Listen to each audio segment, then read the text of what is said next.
এই মুহূর্তে সবথেকে বড় খবর আরজি কর মামলার শুনানি নিয়ে। আপনারা সকলেই জানেন আজকে সকাল 11টা নাগাদ প্রধান বিচারপতি সঞ্জীব খান্না এবং বিচারপতি সঞ্জয় কুমার বেঞ্চে এই আরজি কর মামলার শুনানি ছিল, কিন্তু বর্তমানে প্রধান বিচারপতির তরফ থেকে ঘোষণা করা হয়েছে আরজি কর মামলার শুনানি কখন শুরু হবে সেটা নির্দিষ্ট করে বলা যাচ্ছে না। অর্থাৎ আজকে আরজি কর মামলার শুনানি হতেও পারে, নাও হতে পারে। কিন্তু কেননা তার আগে একটি মামলা শুনছেন প্রধান বিচারপতি সঞ্জীব খান্না স্যার।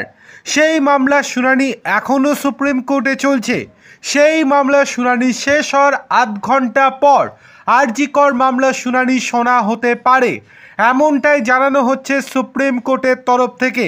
আবার এটাও বলা হচ্ছে যদি আজকে শোনার মতো অবস্থায় না থাকেন প্রধান বিচারপতি, তাহলে আজকে না আগামীকাল আরজি কর মামলার শুনানি শুরু হতে পারে প্রথমার্ধেই, অর্থাৎ 11টার সময় আরজি কর মামলার শুনানি হতে পারে আগামীকাল। তবে এখনও অবধি যেটুকু কোনো রকম কনফার্মেশন আসেনি যে আগামীকালই হবে, আজকে হতে পারে সেটা পরবর্তীতে, সেটা দেখার বিষয়। সময় যত এগোবে তত বিষয়টা স্পষ্ট হবে। কেবলমাত্র মৌখিকভাবে এইটুকুই জানিয়ে দেওয়া হয়েছে সুপ্রিম কোর্টের তরফ থেকে।